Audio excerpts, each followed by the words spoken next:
Hey guys, what is up? Welcome back to another video here on Watts Wildlife. Today guys, we are going to be doing a little bit of an update video. It's not actually going to have any of me going out in the field and looking for wildlife or doing anything like that. Instead, this is just going to be a sort of channel update, hopefully quick video, talking about the new direction that this channel is sort of going to go in. And if you remember, my very first video, I talked about how my idea was to go out and do videos about wildlife, educational videos about wildlife, and doing videos of different outdoor activities, whether that be camping, kayaking, backpacking, whatever it may be. Go hacker. Just doing videos surrounding that and surrounding educational wildlife videos with footage of different animals. And I also said that I may occasionally do some photography stuff that may appear in the videos. And I was pretty new to photography at the time, still am somewhat new. I've definitely learned a lot more, but I was just getting into it at the time when I first made that video. And I have discovered that I really do enjoy it a lot more than I thought I would. And so the focus of this channel is going to shift a little bit. Originally, like I said, it was going to be educational wildlife videos and travel vlogs, camping, and all of that, like the videos that you've seen so far, with a little bit of photography thrown in there. But now it's going to shift, and the main focus is going to be to make wildlife and landscape photography videos. So essentially, it'll be like, there are other YouTubers that have done this, but I'll go out in the field and be taking landscape or wildlife photos, and we'll explain to you my sort of thought process and what's going into taking these photos. So maybe if I'm out photographing bears, then I would explain to you the settings I'm using and why I'm using those settings, and talk about the kind of composition that I hope to get and the lighting that I want, different things like that. Talk about tips for photographing bears, and just take you on the journey of me going out in the field and photographing bears. Or maybe I still want to be able to do backpacking and stuff like that to an extent on this channel. So maybe then I do a video where I go backpacking in, let's say, Grand Tetons, just as an example, because we were just there. So let's say that I go up into the Tetons backpacking.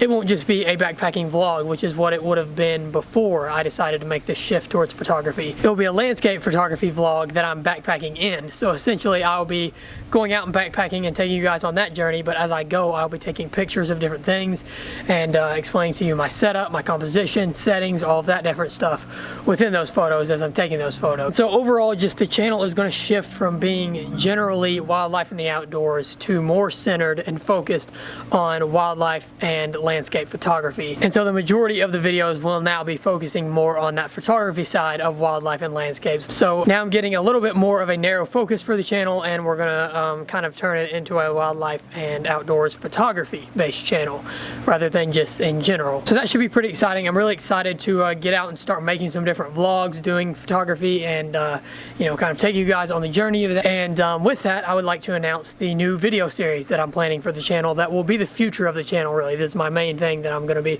putting out the most of the videos on, and that is going to be a weekly wildlife photography vlog or landscape. I'll do mostly wildlife like 75% of the time, then maybe landscapes occasionally, but essentially it'll be each week on Saturday is my plan.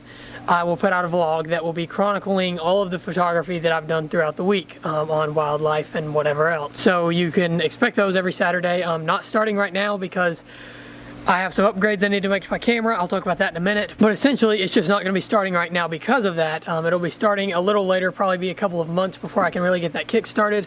But yeah, every Saturday I will chronicle what I've taken pictures of from Saturday to Sunday, and compile that all into one big vlog where you can see, you know, what I've been doing that week with photography, and see, you know, some helpful hints and tips and tricks that I like to use as I photograph whatever subject I may be photographing that week. So really excited to do that. I think this is going to be really cool. I don't know of a lot of YouTubers out there that do like a weekly vlog of wildlife photography. I can't really think of any. I definitely know some YouTubers that will do wildlife photography vlogs in general, but I don't know of any that have a set weekly schedule where they show what they've done from start to finish that week. It's usually like one video about photographing bears, and then one video about photographing elk, and then one video about photographing some mountain landscape. It'll be specific to a certain subject.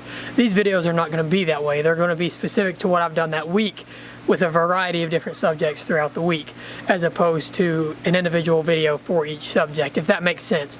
So really excited to do that. I think it's a sort of new, unique take, I guess, on photography on YouTube. Like I said, it's not something I see very often, so I'm really excited to do this, and that will be starting within the next few months here. But the reason it's not starting right now is because I have to upgrade my camera equipment, and I know I just got this camera a couple months ago and all of that, but when I bought it, the idea that I had in mind was for videography. That was the main purpose that I bought it for. I didn't know I'd be doing photography so much. And so now that I'm seeing that photography is going to be my main focus, I've decided that it's time that I change up my camera setup a little bit. So for one, for the videos, unless it's something that I'm filming with a huge zoom lens far away, all of the vlog content will be filmed on my phone from now on, and I'm going to be getting an iPhone 11 Pro later this year, so really good quality video on that. You can shoot up to 4K video on that, so there should be no problems with the quality of the video once I get that phone. And like I said, stuff that's far away, I'll still shoot with the zoom lens like I have been doing with the camera, but the camera will mainly be used for photography as opposed to videography, and I'll use my phone for videography because carrying around a DSLR and trying to vlog with it, it's just very difficult and time consuming, so it'll be much easier to just be able to throw out my phone and do it. And with the 11 Pro, like I said, it's not really going to be degrading the quality of the videos. They're still going to be very, very high quality videos because that phone has such a good camera on it. So yeah, that's the plans for the future, and I'll be upgrading my camera to be a better photography camera.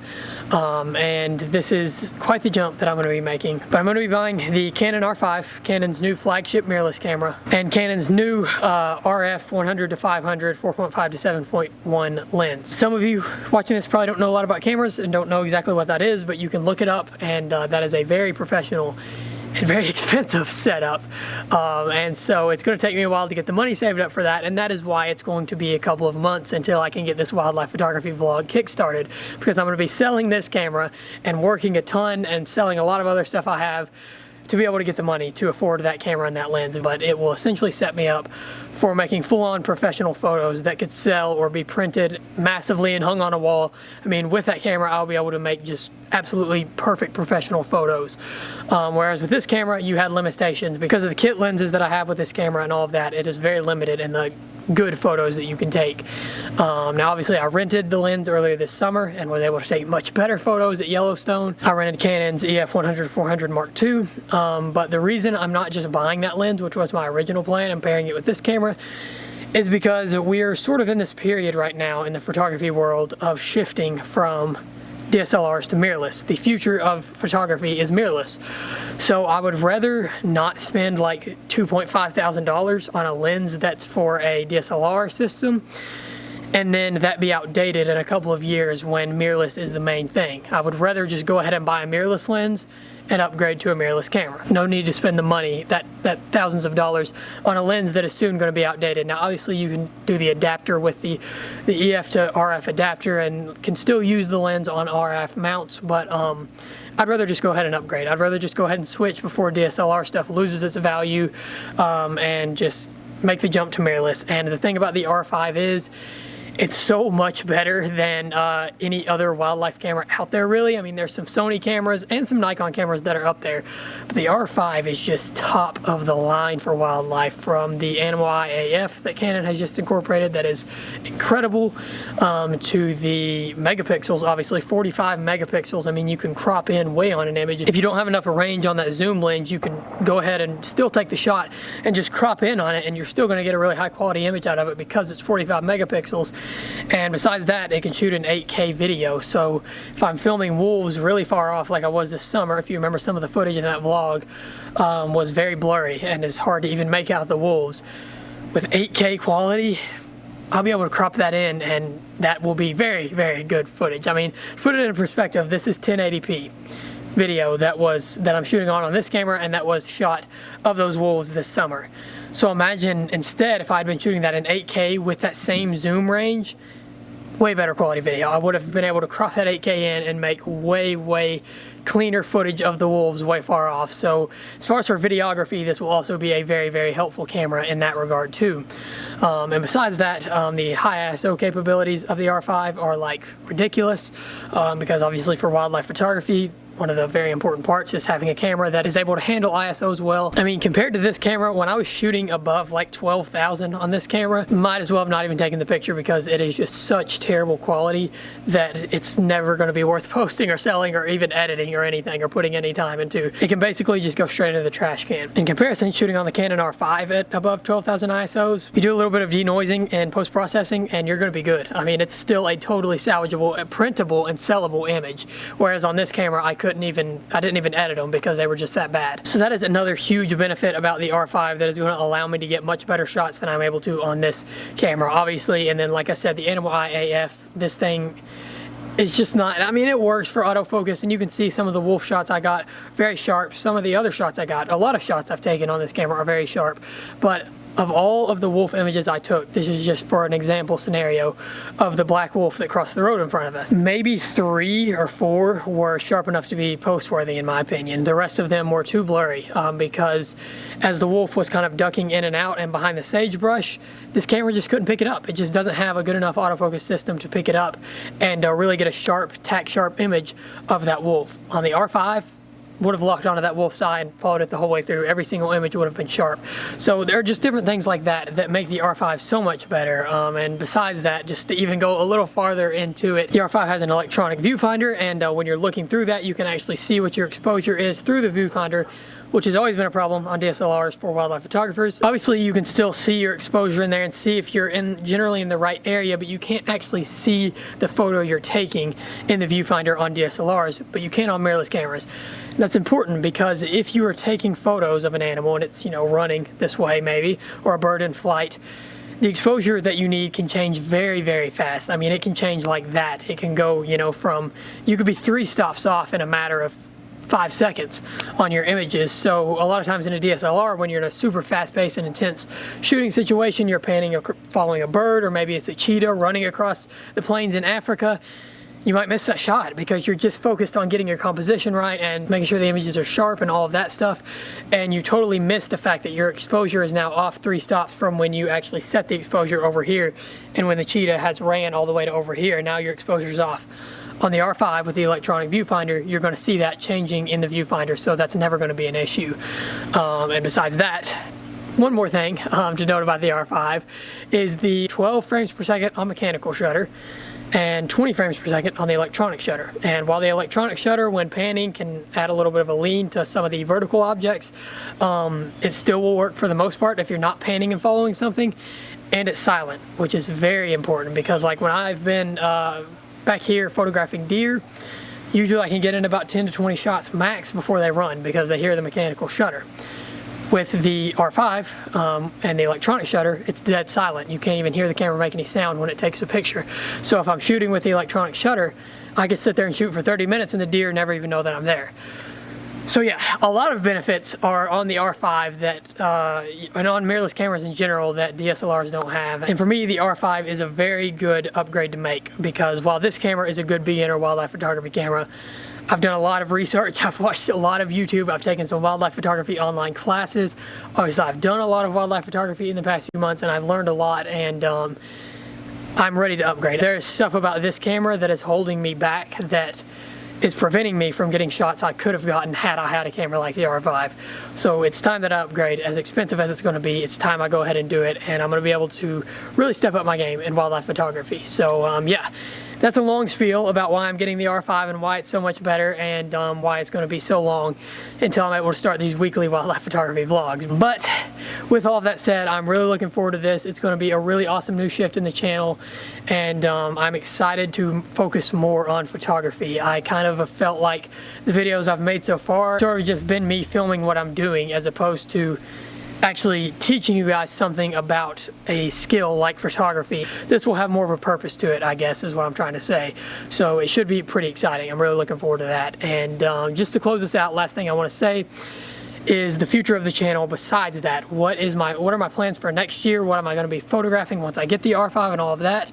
So I'm planning on getting it hopefully in like March, April-ish. By then I should have enough money. Then the weekly wildlife photography vlogs will start. And from there, I'm hoping to go to Great Smoky Mountains and photograph black bears with bear cubs early on in the year, in the spring. Down at LBL near my college, Land Between the Lakes, if you don't know what LBL means, there are a lot of bald eagles, so I'm hoping to go out and do some bald eagle photography and ospreys. There are a lot of ospreys down there too, so that should be awesome. Can hopefully photograph some of them. And then the absolute most exciting thing is that next summer, from about May to August, for those 3 months, I'm going to be spending the entire summer in Grand Teton National Park, if everything goes as planned.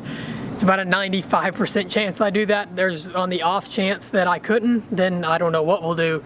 But yeah, I'm most likely going to be spending the entirety of next summer in Grand Teton. I'm applying for some internship positions and some jobs there. I've talked to some people that have worked there before. Supposedly, if you're applying for something simple like kitchen staff in one of the lodges or working in the gift shop or something, very easy job to get. Like I said, there's always a chance. For the most part, should be easy for me to get, and they'll give me housing there and everything. So it's very likely that I'll be spending the entirety of next summer in Grand Teton National Park, which obviously means that this channel is going to have a great summer, because I'm going to be able to do those weekly vlogs photographing not just, you know, deer around here or raccoons or something, but photographing grizzly bears, elk, moose, everything else in Teton Park and Yellowstone and all the surrounding areas, and should be able to come away with some really awesome shots and an epic portfolio from that summer. So just can't wait to get started on this, and that is pretty much the update, guys, on the future of this channel. This has ran a lot longer than I'd hoped it would, but I had a lot that I wanted to get in there. Between now and when I get the R5 in a few months, I have no idea what videos I'll be putting out, so I don't know exactly what videos will be between now and then, but once we get to that point and I get the R5, then things are really going to pick up, and we're going to be doing weekly videos, and it's going to be super epic. So you can look forward to that, and that is pretty much all for this update, guys. Thank you if you've stuck around through the whole thing. Hope you guys have enjoyed it, and I hope you're also excited for the future of this channel. Please don't forget to share this video. Go to my Instagram, link down below, to check out my photos. And don't forget to like, and most importantly, subscribe, so that you can be entered for that giveaway to go down to Florida and swim with manatees when I hit 1,000 subscribers. And I will see you all in the next one.